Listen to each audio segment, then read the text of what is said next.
Earlier this year, the governments of Mali, Niger, Chad, Burkina Faso and Mauritania agreed to form a joint military force known as the G5.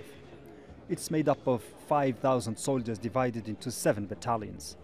Their mission is to conduct cross-border combat operations targeting armed groups, including ISIL, Boko Haram and al-Qaeda's branch in the Sahel region of West and North Africa.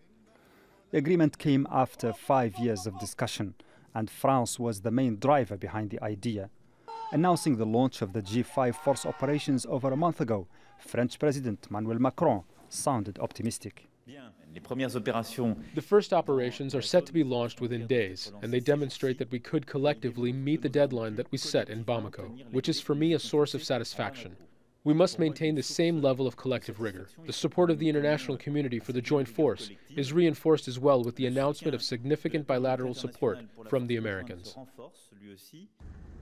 Macron has made security in the Sahel his top priority. His first visit abroad was to the region shortly after he was sworn in May.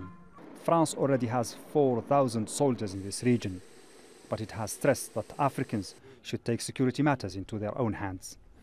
For this to happen, Sahel governments demanded funds, arms, logistics and military expertise. France pledged huge quantities of military gear and nearly $230 million over the next 5 years. The EU and the US have each offered around $60 million. The US military has maintained a strong presence across Africa over the years. 4 of its soldiers were recently killed during an attack in Niger.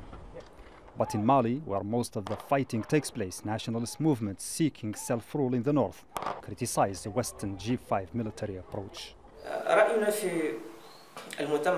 We think that war alone will not bring a solution. There must be some kind of dialogue. Also, as a local movement, we haven't been included in the G5 project.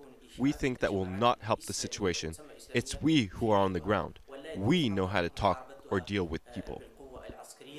For now, the Sahel is teeming with thousands of UN peacekeepers, French troops, EU advisors, US military trainers and drone operators. But armed groups are still launching attacks across the region. African and Western leaders meeting in Paris on Wednesday will be looking to see if the new African-led G5 force will make a difference. Mohamed Vall, Al Jazeera.